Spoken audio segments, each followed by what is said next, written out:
Hello दोस्तों, कैसे आप लोग। आशा सभी लोग अच्छे होंगे, स्वस्थ होंगे, मस्त होंगे, जानने और सीखने के लिए तैयार होंगे। उससे पहले ज़रूरी काम कर लीजिए, चैनल सब्सक्राइब कर लीजिए। फिर जानते और सीखते हैं डॉक्टर एपीजे अब्दुल कलाम का जीवन परिचय। एपीजे अब्दुल कलाम का पूरा नाम अबुल पाकिर जैनुलाब्दीन अब्दुल कलाम था। अन्य नाम मिसाइल मैन था। जन्म 15 अक्टूबर 1931 में हुआ था। आयु कुल इनकी 91 वर्ष तक थी। जन्म भूमि रामेश्वरम जो कि तमिलनाडु में है। मृत्यु 27 जुलाई 2015 में हुई थी।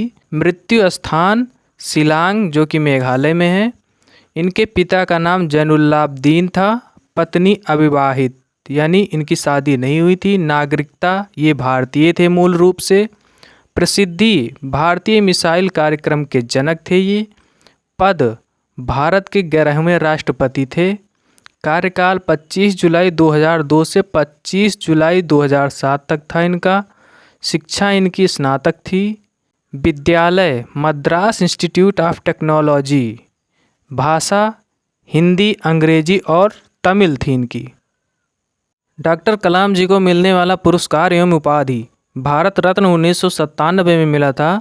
पद्म विभूषण 1990 में, पद्म भूषण 1981 में, इंदिरा गांधी राष्ट्रीय एकता पुरस्कार एवं देशी विदेशी कई विश्वविद्यालयों से मानद डॉक्टरेट की उपाधि। संबंधित लेख में इनका अब्दुल कलाम के अनमोल वचन हैं। पुस्तकें इनकी हैं विंग्स ऑफ फायर जो कि जीवनी है, India 2020 a vision for the new millennium, Bharat की आवाज़, टर्निंग पॉइंट, हम होंगे कामयाब। अन्य जानकारियां हैं इनकी। डॉक्टर कलाम ने भारत के विकास स्तर को 2020 तक विज्ञान के क्षेत्र में अत्याधुनिक करने के लिए एक विशिष्ट सोच प्रदान की। यह भारत सरकार के मुख्य वैज्ञानिक सलाहकार भी रहे हैं। जीवन परिचय विस्तार से। अब्दुल कलाम का पूरा नाम डॉक्टर अबुल पाकिर जैनुलाब्दीन अब्दुल कलाम था। उनका जन्म 15 अक्टूबर 1931 को रामेश्वरम तमिलनाडु में हुआ था। द्वीप जैसा छोटा सा शहर प्राकृतिक छटा से भरपूर था। शायद इसीलिए अब्दुल कलाम जी का प्रकृति से बहुत जुड़ाव रहा था। रामेश्वरम का प्राकृतिक सौंदर्य समुद्र की निकटता के कारण सदैव बहुत दर्शनीय रहा है। जैनुलाब्दीन ना तो ज़्यादा पढ़े लिखे थे, ना पैसे वाले थे, वे नाविक थे और नियम के बहुत पक्के थे। उनके पिता मछुआरों को नाव किराए पर दिया करते थे। उनके संबंध रामेश्वरम के हिंदू नेताओं तथा अध्यापकों के साथ काफ़ी स्नेहपूर्ण थे। अब्दुल कलाम ने अपनी आरंभिक शिक्षा जारी रखने के लिए अखबार वितरित करने का कार्य भी किया था। विद्यार्थी जीवन। अब्दुल कलाम 8-9 साल के थे तब से सुबह 4 बजे उठते थे और स्नान करने के बाद गणित के अध्यापक स्वामियर के पास गणित पढ़ने चले जाते थे। स्वामियर की यह विशेषता थी कि जो विद्यार्थी स्नान करके नहीं आता था वह उसे नहीं पढ़ाते थे।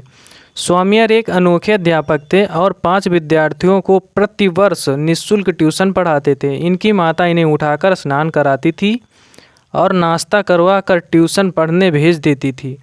अब्दुल कलाम ट्यूशन पढ़कर 4:30 बजे वापस आते थे।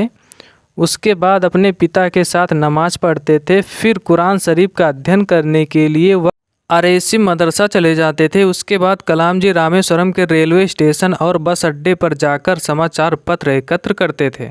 कार्य क्षेत्र 1962 में भारतीय अंतरिक्ष अनुसंधान संगठन में आए। डॉक्टर अब्दुल कलाम को प्रोजेक्ट डायरेक्टर के रूप में भारत का पहला स्वदेशी उपग्रह SLV तृतीय प्रक्षेपास्त्र बनाने का श्रेय हासिल है। जुलाई 1980 में इन्होंने रोहिणी उपग्रह को पृथ्वी की कक्षा के निकट स्थापित किया था। इस प्रकार भारत भी अंतर्राष्ट्रीय अंतरिक्ष क्लब का सदस्य बन गया। इसरो लॉन्च व्हीकल प्रोग्राम को परवान चढ़ाने का श्रेय भी इन्हें प्रदान किया जाता है। इन्होंने स्वदेशी लक्ष्य भेदी गाइडेड मिसाइल को डिजाइन किया। इन्होंने अग्नि एवं पृथ्वी जैसी मिसाइल्स को स्वदेशी तकनीक से बनाया था। डॉक्टर कलाम जुलाई 1992 से दिसंबर 1999 तक रक्षा मंत्री के विज्ञान सलाहकार तथा सुरक्षा शोध और विकास विभाग के सचिव थे। उन्होंने स्ट्रेटेजिक मिसाइल्स का सिस्टम का उपयोग आग्नेयास्त्रों के रूप में किया।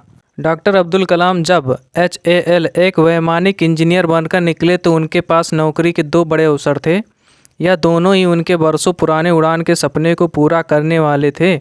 एक अवसर भारतीय वायुसेना का था, दूसरा रक्षा मंत्रालय के अधीन तकनीकी विकास एवं उत्पादन निदेशालय का था। उन्होंने दोनों जगहों पर साक्षात्कार दिया। वह रक्षा मंत्रालय के तकनीकी विकास एवं उत्पादन निदेशालय में चुन लिए गए। सन 1958 में उन्होंने 250 रुपये के मूल वेतन पर निदेशालय की तकनीकी केंद्र में वरिष्ठ वैज्ञानिक सहायक के पद पर काम संभाल लिया। फरवरी 1982 में डॉक्टर अब्दुल कलाम को DRDL का निदेशक नियुक्त किया गया। उसी समय अन्ना विश्वविद्यालय मद्रास ने इन्हें डॉक्टर ऑफ साइंस की मानक उपाधि से सम्मानित किया।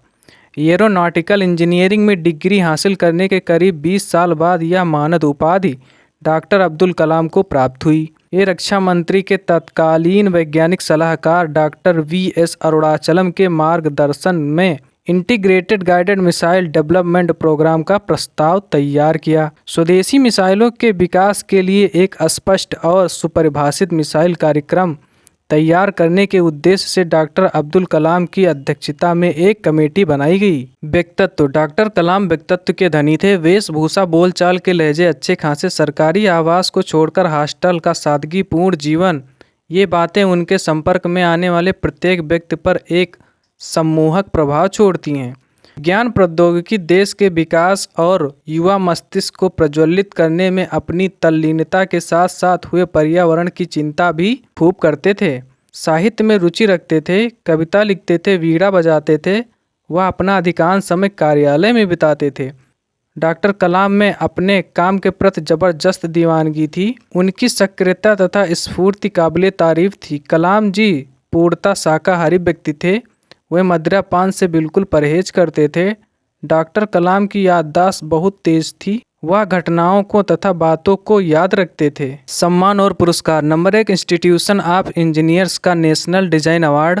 Number 2 aeronautical society of India का doctor Virendra Rai space award. Number 3 astronautical society of India का आर्यभट्ट पुरस्कार। नंबर 4 विज्ञान के लिए GM मोदी पुरस्कार। नंबर 5 राष्ट्रीय एकता के लिए इंदिरा गांधी पुरस्कार। नंबर 6 डॉक्टर कलाम भारत के विशिष्ट वैज्ञानिक थे जिन्हें 30 विश्वविद्यालयों और संस्थानों से डॉक्टरेट की मानद उपाधि प्राप्त हुई थी।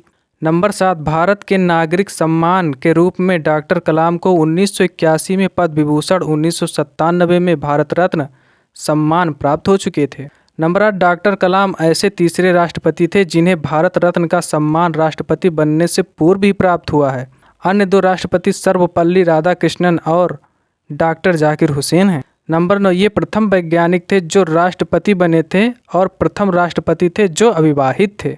अंतिम समय 27 जुलाई 2015 की शाम अब्दुल कलाम भारतीय प्रबंधन संस्थान शिलोंग में रहने योग्य ग्रह पर एक व्याख्यान दे रहे थे। तब उन्हें दिल का दौरा पड़ा और वह बेहोश होकर गिर पड़े। लगभग 6:30 बजे गंभीर हालत में उन्हें मैथानी अस्पताल में ICU में ले जाया गया और 2 घंटे बाद उनकी मृत्यु की पुष्टि कर दी गई। अस्पताल के CEO जॉन साइलो के अनुसार जब कलाम को अस्पताल लाया गया तब उनकी नब्ज और रक्तचाप साथ छोड़ चुके थे। अपने निधन से 9 घंटे पहले ही उन्होंने ट्वीट करके बताया था कि वह शिलोंग IIM में लेक्चर देने जा रहे हैं। कलाम अक्टूबर 2015 में 84 साल के होने वाले थे। कलाम के निधन का समाचार पाकर पूरे देश में शोक की लहर दौड़ गई। दोस्तों, ऐसे ही जनरल नॉलेज वाली वीडियो और जीवन परिचय वाली वीडियो लगातार आप तक पहुंचती रहे, इसके लिए चैनल सब्सक्राइब कर लीजिए, बेल आइकन प्रेस करके रखिए ताकि हर वीडियो की नोटिफिकेशन आप तक सबसे पहले पहुंच जाए। दोस्तों, वीडियो को लाइक करें और अपने फ्रेंड्स ग्रुप में शेयर करें और कमेंट में ये बताएं कि किसके जीवन परिचय की वीडियो आप देखना चाहते हैं। मिलते हैं नेक्स्ट वीडियो में। Thank you so much.